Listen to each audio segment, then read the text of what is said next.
ओम शांति।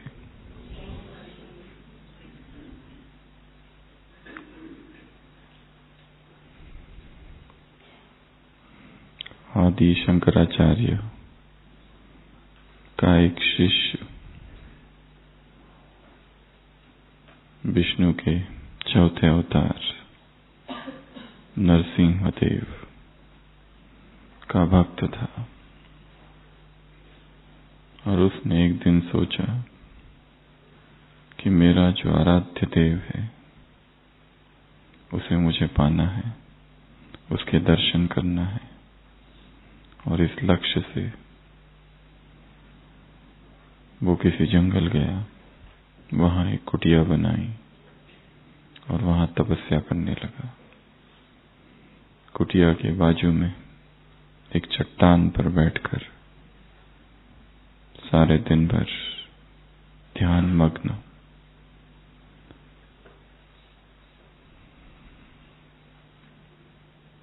एक बार एक वनवासी वहां से गुजर रहा था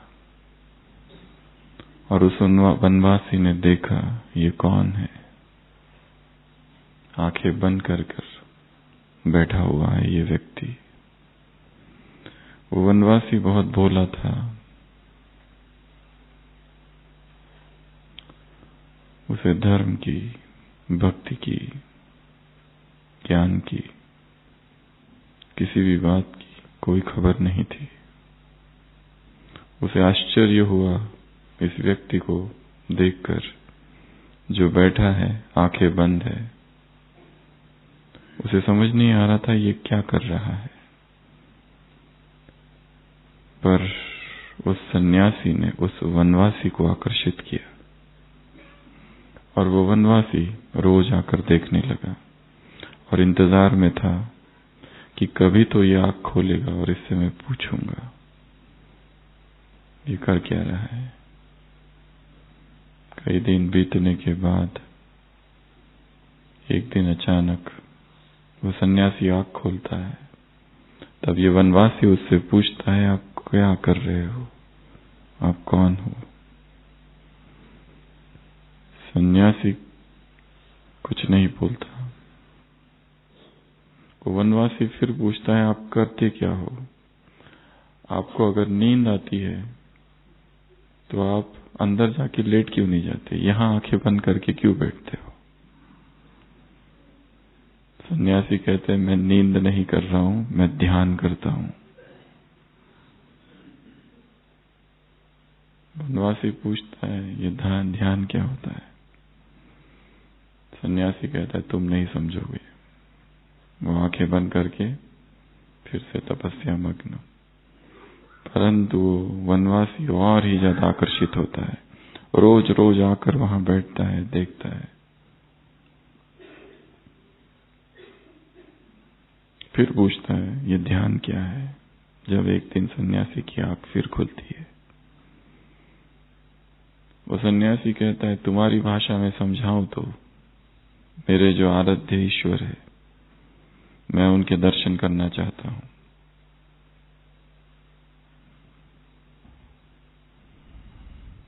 तुम्हारे लिए इतना ही समझना काफी है। परंतु वो वनवासी नहीं मानता। वो फिर आते रहता है, रोज आता है और पूछता है आप किसका ध्यान करते हो, किसका दर्शन करना चाहते हो। वो सन्यासी नरसिंहदेव का भक्त है। वो कहता है कि तुम्हारी भाषा में समझाऊं तो मैं एक ऐसे व्यक्ति का दर्शन करना चाहता हूं जिसका सिर शेर का है और जिसका बाकी शरीर मनुष्य का है। सन्यासी वनवासी पूछता है अगर तुम्हें उसे खोजना ही है तो आंखें बंद करके यहां क्यों बैठे हो, जंगल में क्यों नहीं जाके खोजते। क्योंकि खोजने की तो यही विधि है, जिसे खोजना है उसे ढूंढना होता है। सन्यासी मुस्कुराता है आंख बंद करके ध्यान मग्न। वो वनवासी रोज आता है, रोज बैठता है और धीरे धीरे दोनों में दोस्ती होती है। और एक दिन वनवासी देखता है ये कितना दुबला पतला हो रहा है, ये इतने शरीर को कितना कष्ट दे रहा है, और वो कहता है तुम्हारी पीड़ा को मैं हरूंगा, मैं ढूंढ के लाऊंगा। जिस व्यक्ति का तुम दर्शन करना चाहते हो उसे मैं खोज कर लाऊंगा। और वो व्यक्ति पूछता है उसका नाम क्या है? वो कहता है नरसिंह। वो वनवासी खोजने निकलता है, जोर जोर से चिल्लाता है नरसिंह नरसिंह नरसिंह। पूरे जंगल में खोजता है और धीरे धीरे खोज इतनी तीव्र हो जाती है, इतनी तीव्र हो जाती है कि अब उसे खाना पीना सोना सब भूल गया है। उसके संकल्प संकल्प में, रग रग में, रोए रोए में बस वो एक ही पुकार है, कहाँ हो कहाँ हो। जिसका सिर शेर का है और जिसका शरीर मनुष्य का है। दिन रात ढूंढता है, सब जगह ढूंढता है, नदियों में ढूंढता है, पहाड़ों में ढूंढता है, गुफाओं में ढूंढता है, जंगलों में ढूंढता है, सब जगह पर खोजते रहता है, खोजते रहता है। और उसकी ऐसी एक दशा आ जाती है कि अब तुम अगर मुझे नहीं मिले तो मैं प्राण त्याग दूंगा, कहाँ हो। वो किस लिए ढूंढ रहा था ये भी भूल जाता है। और जो प्रेम की तरंगे उसके हृदय में उत्पन्न होती है, वो प्रेम की तरंगे उस जंगल में, उस जंगल के वातावरण में, उस प्रकृति में फैलने लगती है। और अचानक वो तरंगे, कहानी भक्ति की है और भक्ति में दिखाया है, वो तरंगे वैकुंठ धाम पहुंचती है। और भगवान को भी लगता है कोई मुझे पुकार रहा है, और उस रूप में पुकार रहा है। और दिखाया है भगवान उसी रूप में उसके सामने प्रकट होते हैं। और वो बहुत खुश हो जाता है सन्यासी, वो वनवासी। और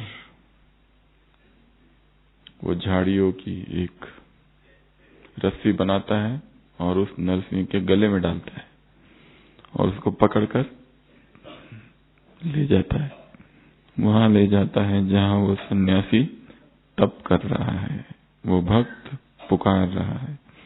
और वो चिल्लाते हुए कहता है, सन्यासी जी देखो मैं ले आया तुम्हें जिसकी तलाश थी। वो सन्यासी आंख खोलता है तो क्या देख रहा है? स्वयं नरसिंह भगवान सामने है और ये वनवासी उसके गले में रस्सी बांधे हुए और उसको अपने हाथों से घास खिला रहा है। और वो वनवासी कहता है, देखो तुम जिसे खोज रहे थे वो यही है, और ये शेर बिल्कुल भी खूंखार नहीं है, एकदम सौम्य है, घास खाता है, मैं इसे पकड़ कर लाया हूं। वो सन्यासी उठता है, भाव विभोर हो जाता है। साक्षात उसे उसके दर्शन हुए हैं जिसकी कामना जन जन की थी, और एकदम चरणों में गिर पड़ता है दोनों के।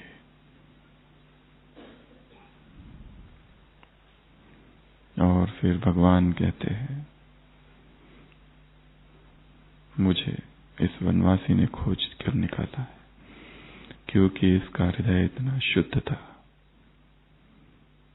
इसकी पुकार इतनी स्वच्छ थी, इसकी गुहार इतनी आर्त थी कि मैं अपने आप को रोक नहीं सका। और कोई भी मुझे इस तरह से निश्चल भाव से यदि पुकारेगा तो मुझे आना ही पड़ता है। ये मेरा वचन है, जब जब कोई मुझे पुकारेगा तब तब मैं अवतरित होऊंगा, तब तब मैं प्रकट होऊंगा। और दिखाया है भगवान उस वनवासी के सिर पर हाथ रखते हैं और तुरंत वो मुक्ति को पाता है। और उस सन्यासी से कहते हैं, तुम भी अपनी साधना जारी रखो, हो सकता है इसी जन्म में तुम्हें मुक्ति मिलेगी। ये कहानी विश्वास की है, ये कहानी निश्चय की है, ये कहानी प्रभु प्रेम की है। जब ऐसा उत्कट, ऐसा तीव्र वेग हो प्रभु प्रेम में, तो वो प्रेम की तरंगे उस तक पहुंचेगी और वो स्वयं दौड़ कर आएगा। क्या हमारा प्रेम ऐसा प्रेम है? जो भक्ति में भक्तों का प्रेम था, जो किसी विकारी पुरुष का विकार के लिए प्रेम है, किसी लोभी का किसी वस्तु के लिए प्रेम है, क्या हमारा प्रेम इतना तीव्र है?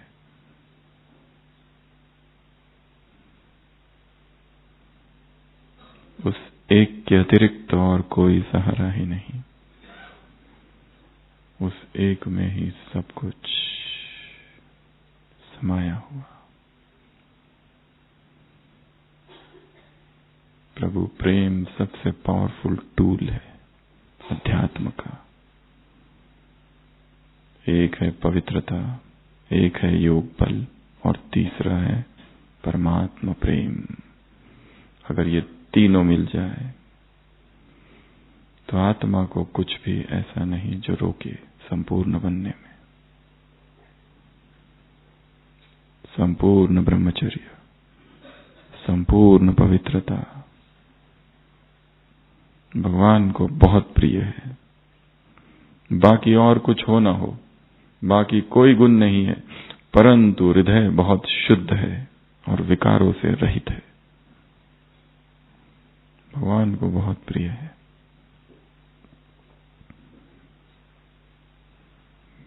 योग का बल,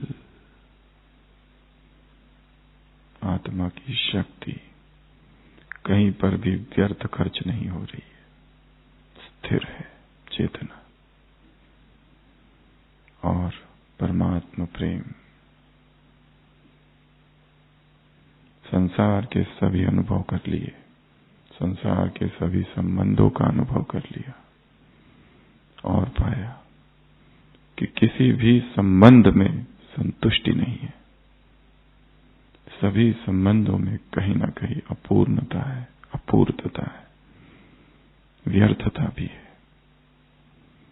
जब आत्मा इस निष्कर्ष पर पहुंचती है और संसार से ध्यान हट जाता है, तब एक ही प्रभु के प्रति प्रेम प्रकट होता है। आज सुबह की अव्यक्त वाणी, बाबा ने स्वयं को कौन सा टाइटल दिया है शुरुआत में ही? विश्व स्नेही। वो विश्व का स्नेही है, सारे विश्व को स्नेह करने वाला है और सारा विश्व उसे स्नेह करने वाला है। ये टाइटल ही कितना अच्छा है उसका, विश्व स्नेही। विश्व कल्याणकारी वो है, वो सुना है। विश्व स्नेही नया है, जो सारे विश्व से स्नेह करता है, वो विश्वामित्र है। रामायण में दिखाया है, राम जी को लेने कौन आते? विश्वामित्र आते।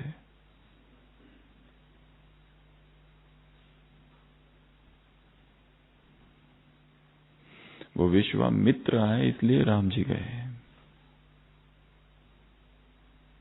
अगर कोई और आता तो शायद नहीं जाता। भगवान उसी के साथ जाते हैं जो विश्वामित्र है।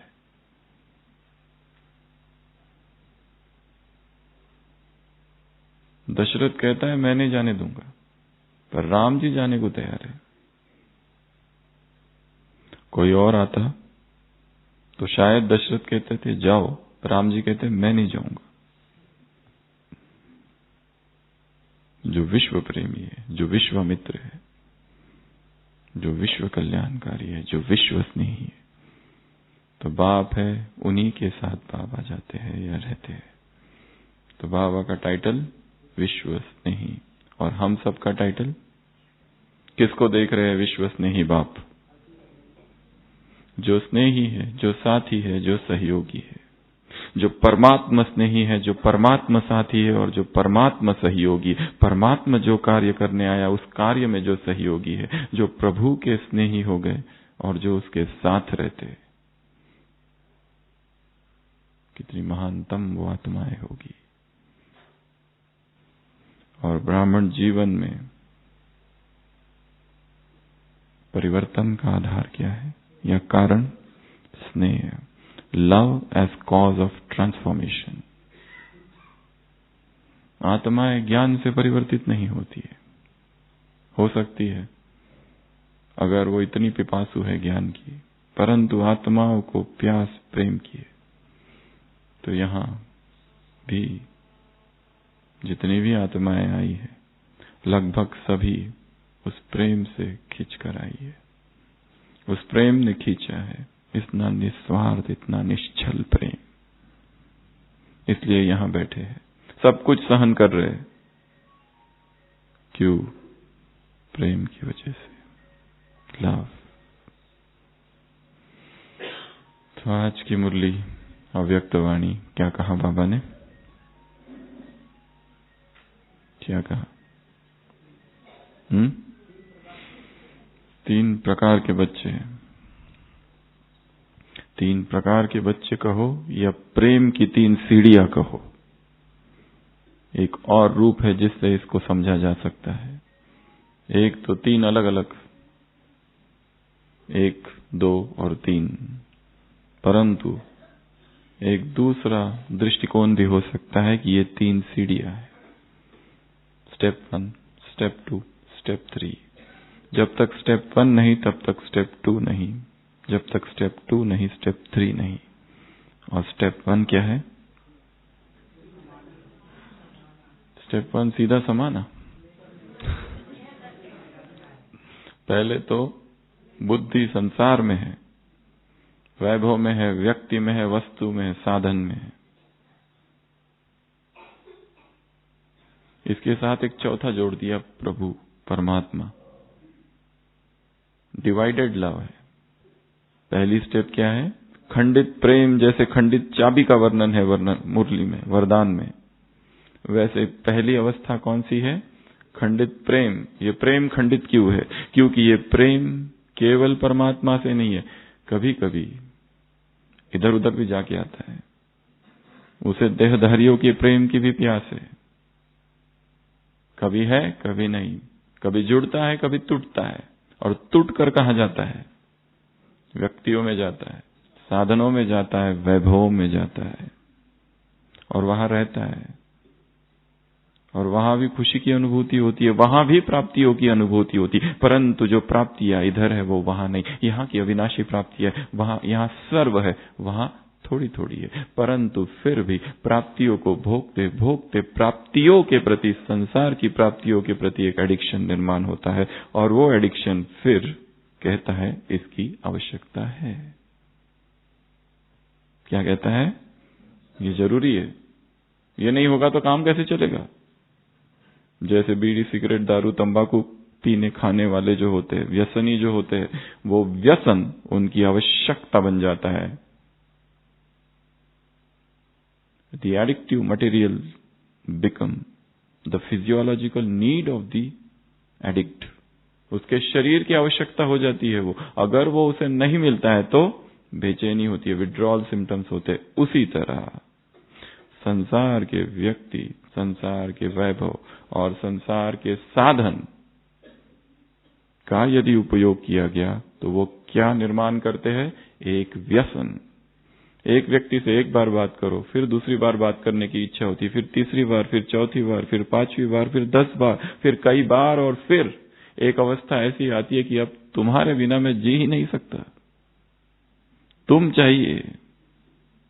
और हमारे बीच यदि कोई आ जाए तो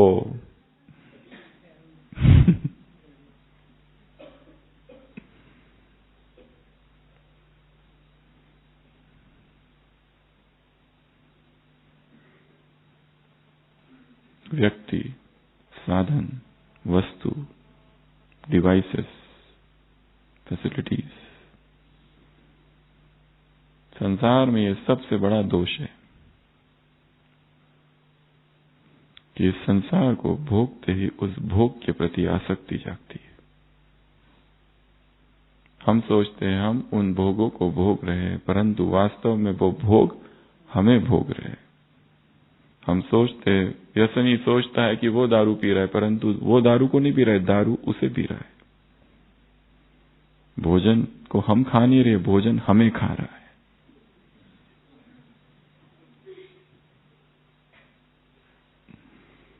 तो सबसे पहली प्रकार की आत्माएं कौन सी है? प्रेम करने वाली आत्माएं, प्रीत करने वाली आत्माएं। परंतु उनकी प्रीत एक रस नहीं है, कभी प्रीत इधर उधर भी जाती है। वो करने वाले, वाकई वास्तव में अगर प्रेम होता या पूर्ण होता, अखंड होता, तो उसमें ये मेहनत नहीं होती है। इधर से फिर बुद्धि हटाओ और फिर इधर लगाओ, फिर पता चले कि ये व्यक्ति धोखा हुआ।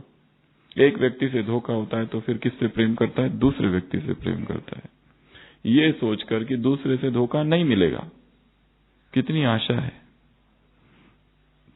ये आशा टूटती ही नहीं। दूसरे से धोखा मिलता है तो व्यक्ति सोचता है तीसरे से प्रेम करता हूं, तीसरा धोखा बिल्कुल नहीं देगा। उसकी आशावादिता। तीसरी स्त्री से धोखा मिलता है, सोचता है ये चौथी स्त्री बिल्कुल धोखा नहीं देगी, ये उन तीनों जैसी नहीं है। उनमें तो बहुत अवगुण थे, इसमें तो गुण ही गुण नजर आते हैं।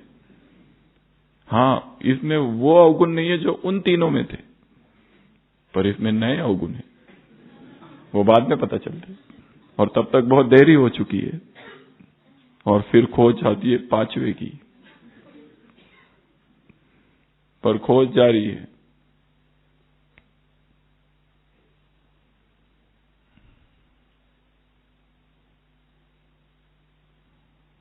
वैराग अर्थात एक स्त्री से वैराग नहीं, सभी स्त्रियों से वैराग। वैराग अर्थात एक पुरुष से वैराग नहीं, सभी पुरुषों से वैराग।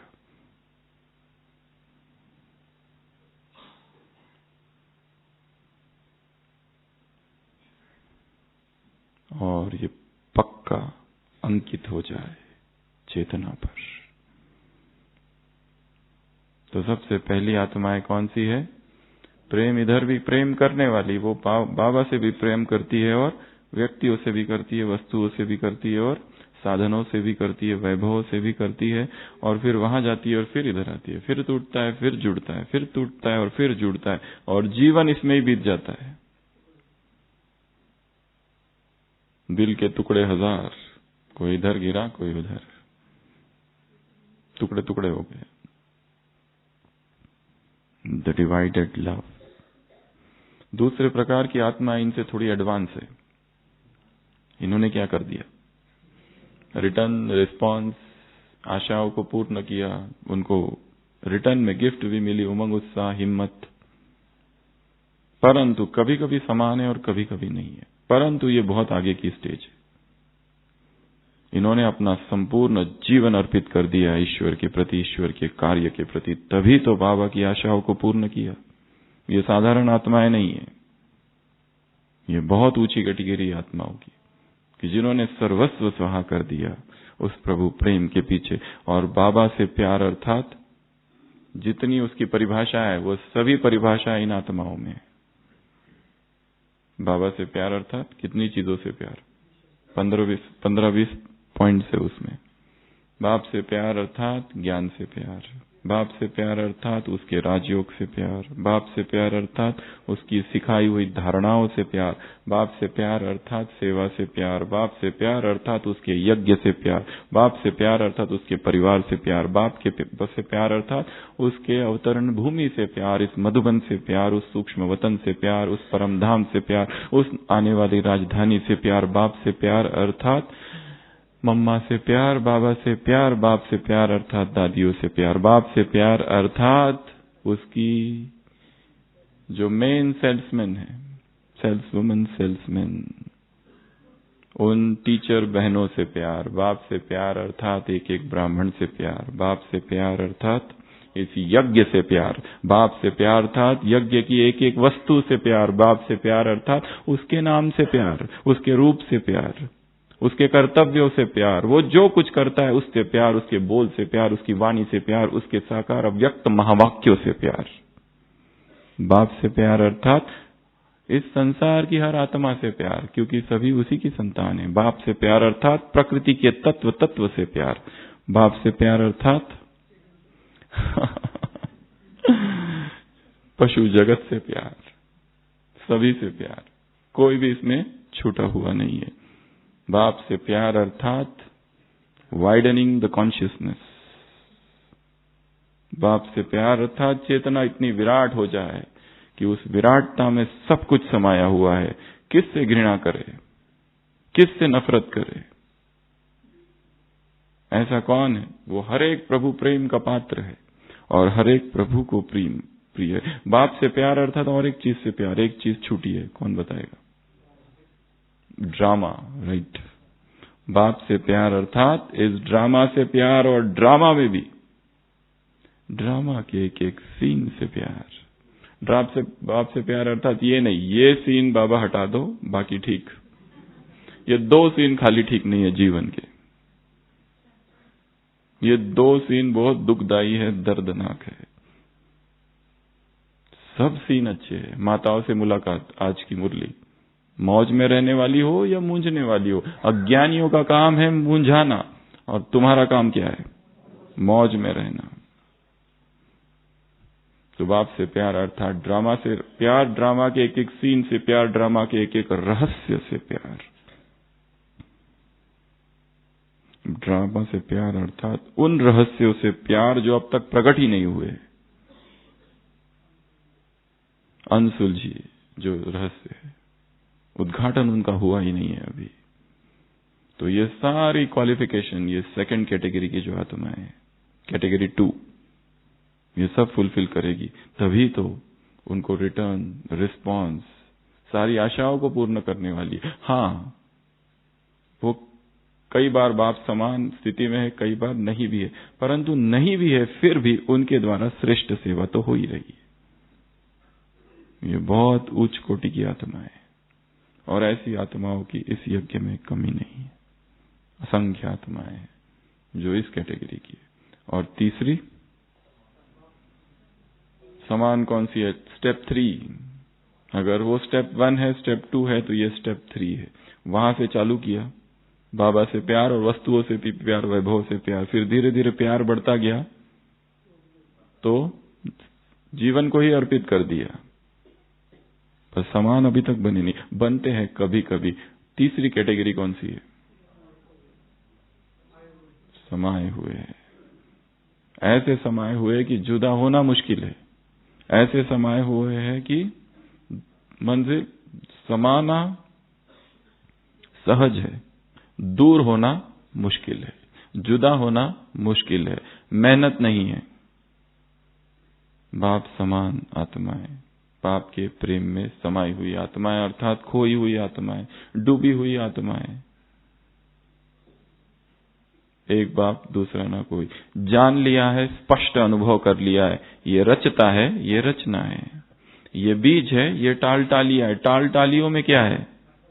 आकर्षण है, खुशबू है, रंग है, ब्यूटी है, कितनी वैरायटी है, कितनी डिजाइन है, अलग अलग रूप है।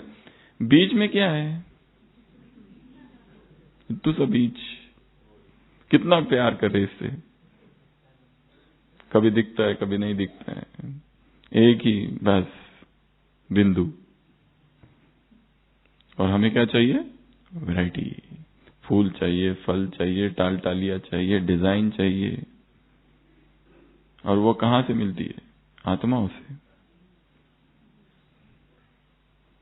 परंतु आत्माओं का सहारा झूठा सहारा है।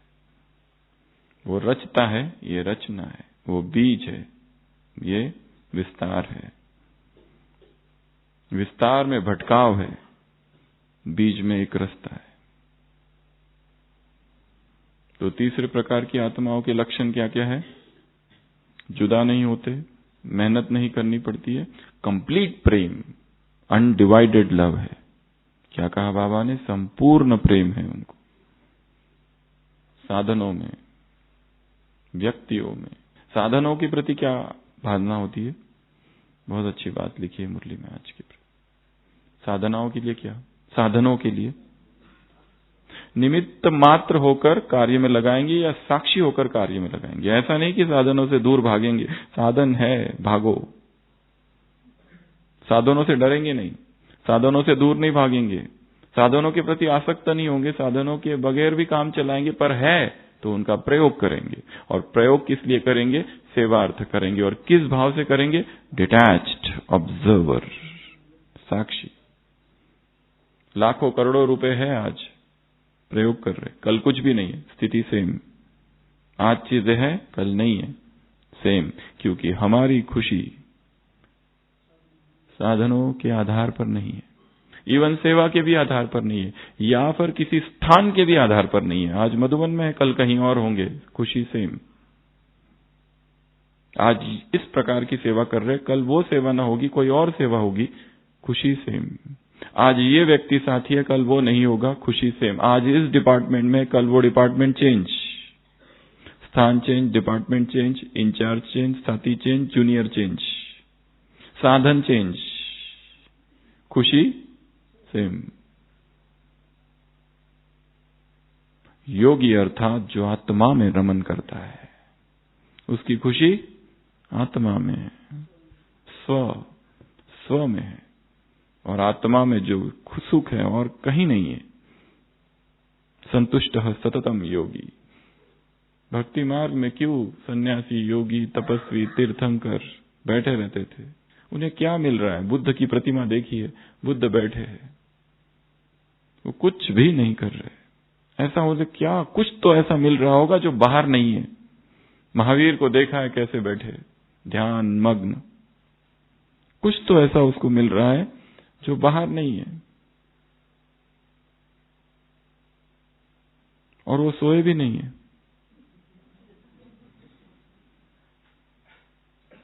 महावीर के लिए कहा जाता है, वर्धमान महावीर 12 ईयर्स 15 डेज की तपस्या है उनकी, उसमें से केवल 48 मिनट्स ही वो सोए थे। 48 मिनट्स नींद का समय। जो जैन साधु सन्यासी है वो क्या कहते हैं कि उनकी नींद कितना समय की थी उन्होंने? 48 मिनट्स। बाकी 12 साल 15 दिन।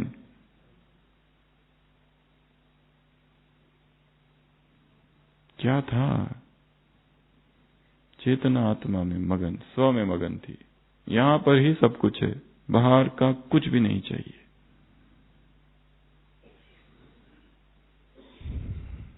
और समाने वाली आत्माओं की निशानियां,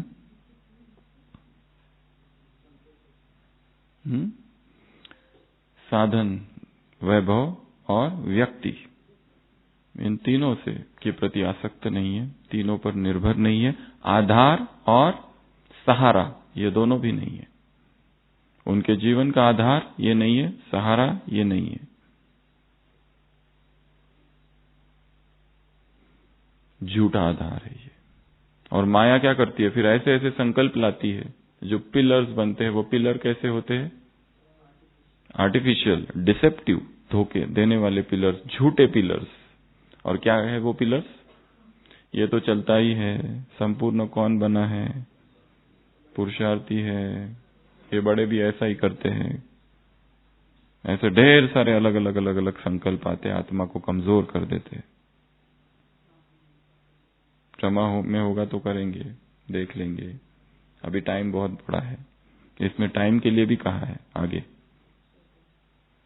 1 सेकंड का भी भरोसा नहीं है, धोखा दे सकता है।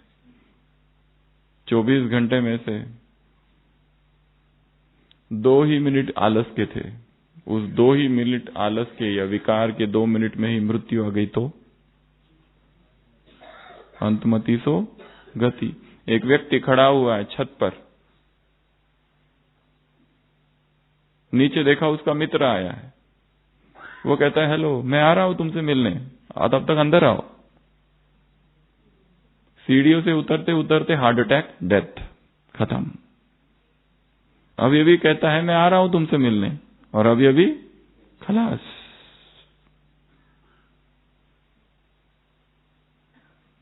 कितना अनित्य है जीवन।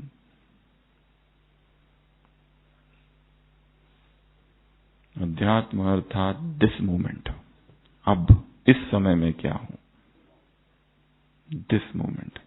तुमने अब तक क्या किया है, क्या सेवाएं की है, कितनी किताबें पढ़ी है, कितने भाषण दिए हैं, कितने लेक्चर्स दिए हैं, क्या कुछ किया है, वो सब एक तरफ। अब इस समय क्या कर रहे हो, that is spirituality, this moment. In this moment lies the eternity. इस पल में सदी छिपी हुई है। तो ऐसी आत्माएं किसी को भी सहारा नहीं बनाती है, ऐसी आत्माएं किसी को भी आधार नहीं बनाती। ऐसी आत्माओं के सभी संबंधों का रस एक से। बाबा ने कहा इस अनुभव को बढ़ाओ। इवन स्थूल में भी बाबा का साथ है, साकार में भी वो साथ है, स्थूल से स्थूल परिस्थिति है उसमें भी वो साथी है। वैसे वो कहता है मुझे इन सब चीजों से कोई लेना देना है, तुम बीमार पड़ो, तुम्हारा देवाला निकल जाए, तुम्हारा कुछ भी हो गया, वो तुम्हारे कर्म है, तुम भोगो, मैं ये सब के लिए नहीं आया, तुम्हारे धंधे में नुकसान हो गया, मैं क्या करूं। ये साकार में सब ऐसे महावाक्य बहुत है, पर अव्यक्त में ऐसा कोई भी महावाक्य नहीं है। अव्यक्त में किस तरह के महावाक्य है?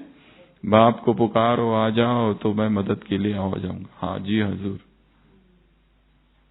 तुम केवल पुकारो।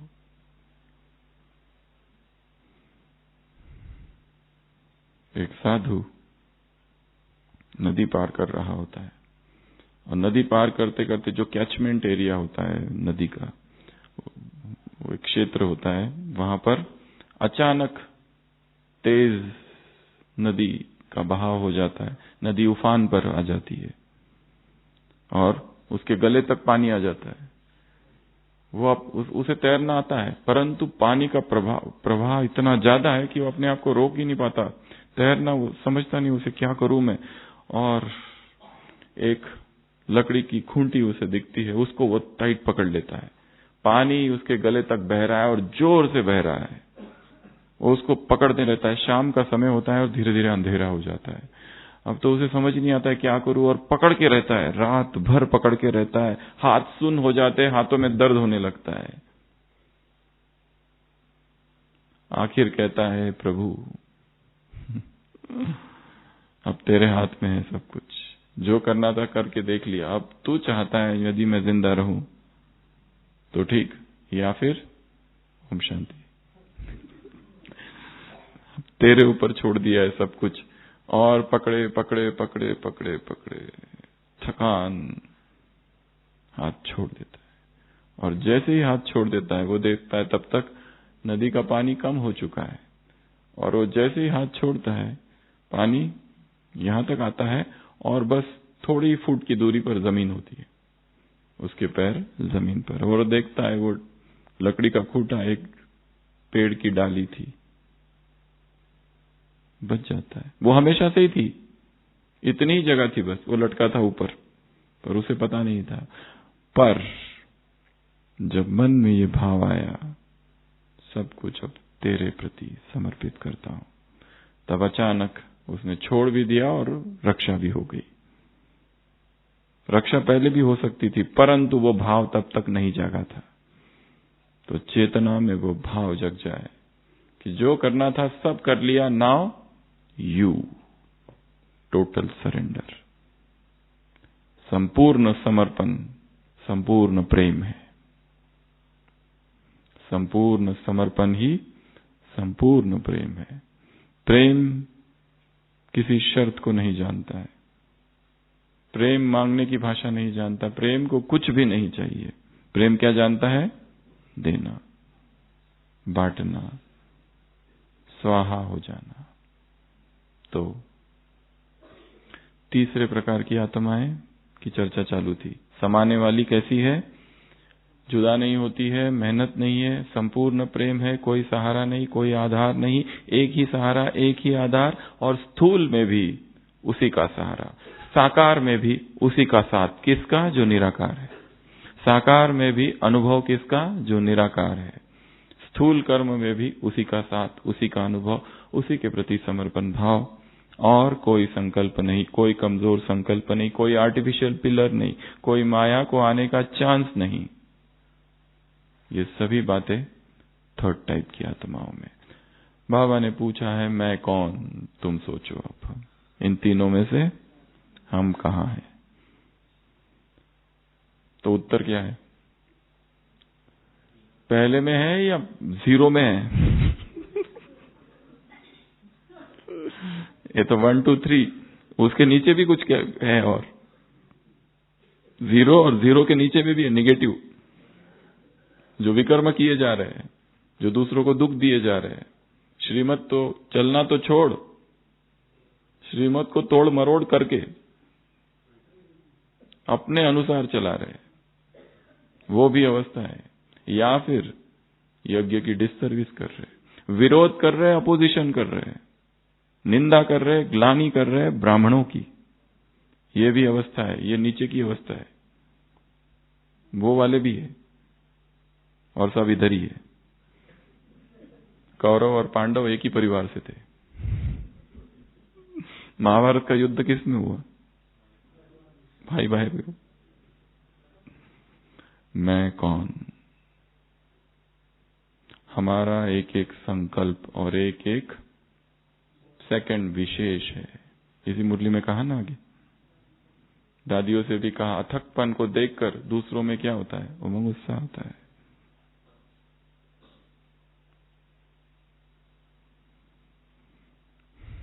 तो 3 प्रकार की आत्माएं। और फिर आगे बाबा ने कहा मौज में रहना है, मूंझना नहीं है। तुम एक एक कौन हो? विशेष। और विशेष आत्माओं के लक्षण संकल्प विशेष और सेकंड विशेष। विशेष आत्माओं के लक्षण सब कुछ उनका विशेष। जैसे देहभान जो है वो क्या हो गया है? Natural nature. उसी तरह देही अभिमान क्या हो जाए? Natural nature. व्यक्ति के साथ यदि प्रेम बढ़ाना है तो क्या चाहिए? देहभान। बाप के साथ यदि प्रेम बढ़ाना है तो क्या चाहिए? देही अभिमान स्थिति। ये भी कहा है मुरली में। तो नेचर को क्या करना है? नेचुरल, सहज। उसकी क्या विधि है? कोई भी चीज नेचुरल हो जाए। सबसे पहले नेचुरल वही चीज हो सकती है जो सहज हो। नई आदत, अगर हम कहें कि नई आदत डालनी है और पहले दिन ही ऐसा थका दो, कोई पहले दिन ही जिम में उससे इतने काम करा लो, इतने भारी भारी वजन 10-10 किलो वाले और 20-20 किलो वाले उठा दो, अगले दिन निढाल, आएगा ही नहीं। वो कहता है बहुत कर लिया। किसी को दौड़ाना है, पहले दिन ही 5 किलोमीटर दौड़ाओ, अगले दिन आप इधर से वो उधर से।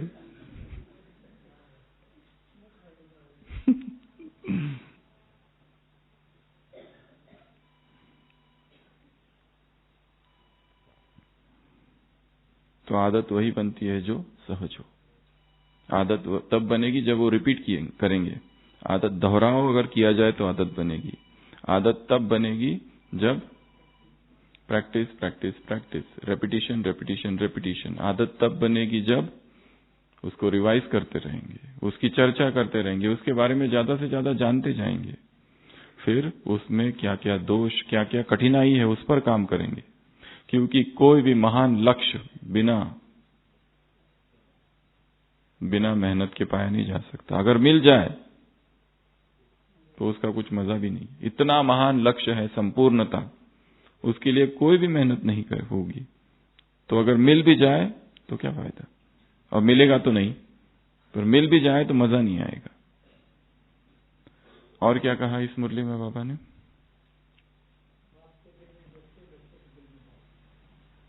ये इस मुरली में है।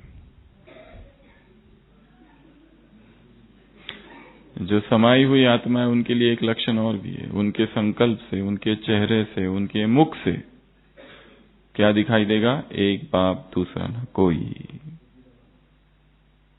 ये दिखाई देगा।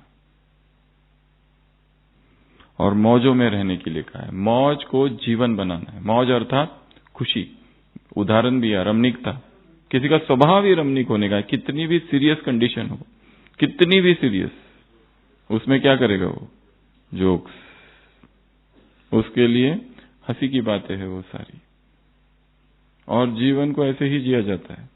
अगर बहुत गंभीर और बहुत सीरियस होकर जिए तो बहुत मुश्किल हो जाएगी, दुखी होते रहेगा व्यक्ति। इसलिए हर बात को सीरियसली नहीं लेना है। दूसरों के कमेंट्स, दूसरों को अपोजिशन, लोग कॉन्शियस हो जाते हैं और दुखी हो जाते हैं। मुझे ऐसा कहा। लाइट। बाबा कहते हैं ये ड्रामा क्या है? कार्टून शो, मिकी माउस का खेल, कठपुतलियों का खेल। यहां जो कुछ हो रहा है हर चीज पकड़ के नहीं रहना है। 10 साल पहले उसने मुझे ये कहा था, इसने मुझसे वादा किया था और वादा नहीं निभाया, इसने मुझे धोखा दिया, कब कब धोखा दिया पूरा क्लियर है। बस पूछने की देरी है किससे, किसी ने पूछते ही चालू, किसने किसने धोखा दिया, किसने किसने अपमान किया, किसने किसने विरोध किया, किसने किसने विघ्न डाले, एकदम फ्रेश है मेमोरी में। और पूछो बाबा से क्या क्या मिला, फिर सोचते अच्छा क्या क्या मिला, लिखता हूं। अभी लिखने के बाद में याद नहीं आता। जिसका रिवीजन होता है रोज वो याद आता है। इसलिए अपने दुश्मनों के अवगुण अगर लिखने को कहो तो 5, लिखने को कहो तो 20। क्यों? प्रैक्टिस, अमृत वेला रिवीजन। अमृत वेला रिवीजन, और अमृत वेला जिसका रिवीजन होता है वो पक्का हो जाता है। उसके अवगुणों का पहले चिंतन करते हैं और फिर कहते हैं मैं उसे प्रेम की सकाश भी दे रहा हूं। लास्ट में एक होता है ना, वो बना दिया और ऊपर ऊपर से पहले पूरे अवगुण और फिर इसको शक्ति दे, इसको प्रेम दे, इसका कल्याण कर बाबा। तो ये भी एक बात है। और क्या कहा इस मुरली में?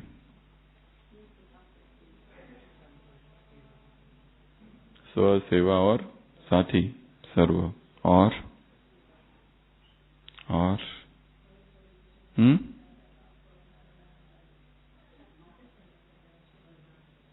पूरा वरदान पढ़ के सुना दिया, अंदर क्या है वो सुना।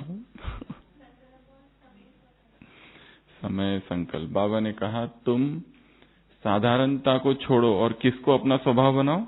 विशेषता को अपना स्वभाव बनाओ। चैलेंज करो दुनिया वालों को कि हम कौन आत्मा है, हम श्रेष्ठ आत्मा है, साधारण आत्माएं नहीं है, विशेषता से संपन्न आत्मा है। विशेषता जिनका स्वभाव है, हर चीज विशेष करनी है। जो अब तक की जा रही है उससे थोड़ा हटके, जो आज तक किसी ने नहीं सोचा वो सोचो। सेवाओं में क्या? Creative mind. हर बार शिवरात्रि आ रही है, अब सोचो ऐसा क्या किया जाए जो आज तक नहीं किया गया। हर बार 12 शिवलिंग, हर बार ये किया वो किया वो किया वो किया। अब नया सोचो, कुछ नवीनता, विशेष हो, अमूल्य हो, वैल्यूएबल हो। क्या कहा? विशेष, अमूल्य, वैल्यूएबल आत्माएं हो। साधारणता नहीं, श्रेष्ठता को स्वभाव बनाओ। नेचर।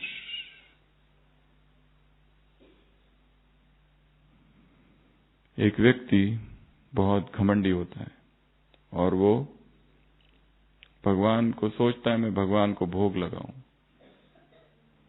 और भोग लगाने, जो घमंडी होता है उसकी सेवाओं में भी घमंड प्रदर्शित होता है।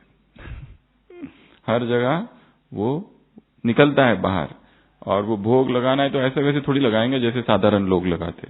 विशाल विराट भोग, 56 प्रकार का भोग, उसमें भी दिखावा, उसमें भी सबको पता चले कि कौन भोग लगा रहा है। क्या भोग लग रहा है वो इंपॉर्टेंट नहीं है, कौन लगा रहा है। सारा भोग रख के भगवान से प्रार्थना करता है, हे प्रभु भोग स्वीकार करो, और तुम्हें यदि कुछ और चाहिए तो बताना। तुम्हें अगर किस चीज की आवश्यकता है, अगर मंदिर का विस्तार करना है, कंस्ट्रक्शन करना है, कोई एकोमोडेशन की फैसिलिटी चाहिए, कुछ भी चाहिए तो बताना। प्रार्थना चालू है, अचानक आकाश से आवाज आती है, मुझे केवल एक ही चीज चाहिए, मनसा पुष्प। वो कहता है ठीक है प्रभु, लाके देता हूं। प्रार्थना पूरी करता है, नौकरों को बुलाता है, किसी ने मनसा पुष्प को देखा क्या? कोई कहते हैं हमें पता ही नहीं क्या है। सब जगह खुद ढूंढने जाता है, मनसा पुष्प भगवान को चाहिए, भगवान ने मांग की है, मैं दूंगा। सब जगह ढूंढता है, यहां वहां सैनिक अपने नौकर दौड़ाता है, सब जगह ढूंढकर उसे आखिर मनसा पुष्प मिलते ही नहीं।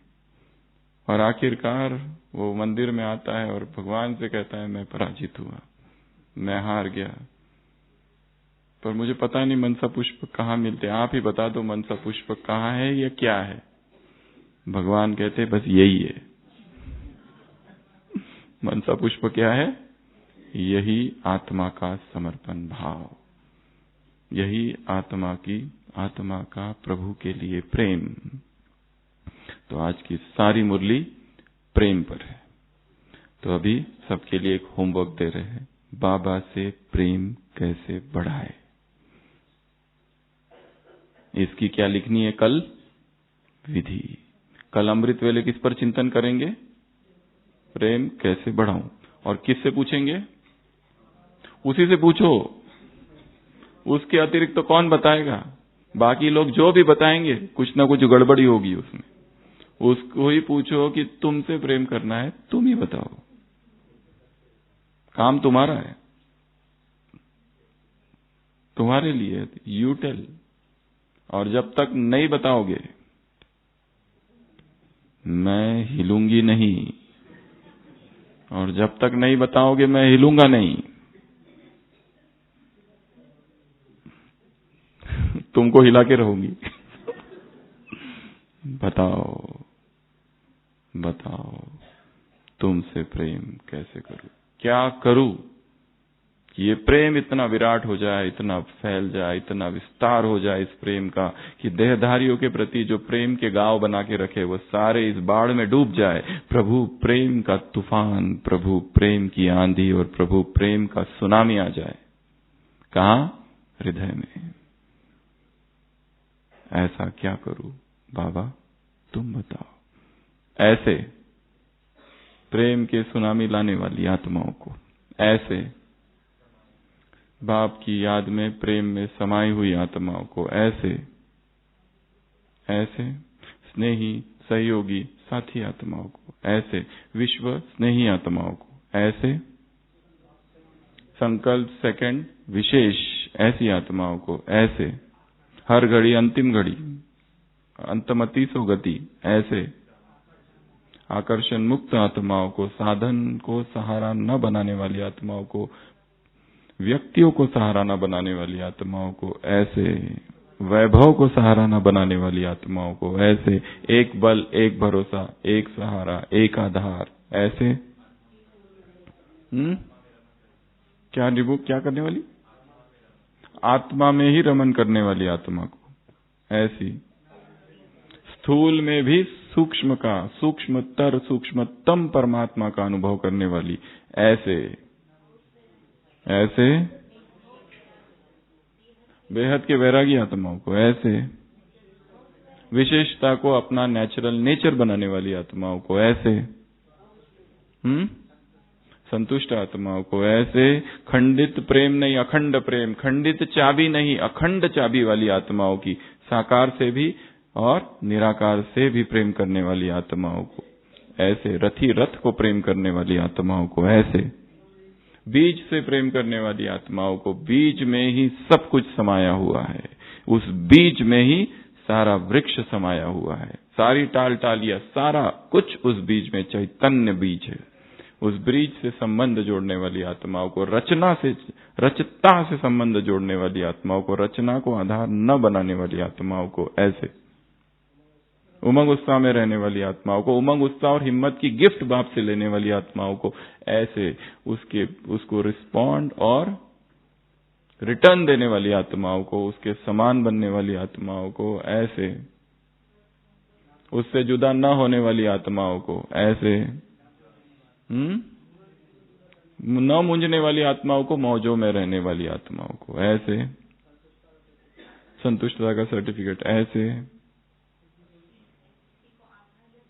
किसी को आधार नहीं सहारा नहीं, एक बाप ही आधार, एक बाप ही सहारा, ऐसे विश्वस नहीं। और ऐसे आज जो होमवर्क दिया है वो कल सुबह अमृत वेला करने वाली आत्माओं को और उसको अपना जीवन बनाने वाली आत्माओं को बाप दादा का याद प्यार, गुड नाइट और नमस्ते। हम रूहानी बच्चों की रूहानी बाप दादा को याद प्यार, गुड नाइट और नमस्ते। ओम शांति।